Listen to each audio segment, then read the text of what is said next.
Ayan mga idol, United States of America, 1908. Alam ko may value to. Saan ba kayo alam nyo na bumibili ng ganitong old coins? Oh, tingnan natin yung kabila. Oh, ayan oh. 50 centavos Pilipinas. Oh, ganyan siya katagal na, 1908.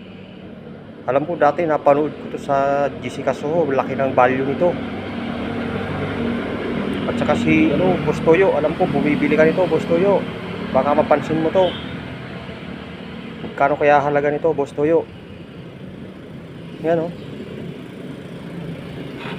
Alam ko inaano to sa auction. Oh, ayan oh.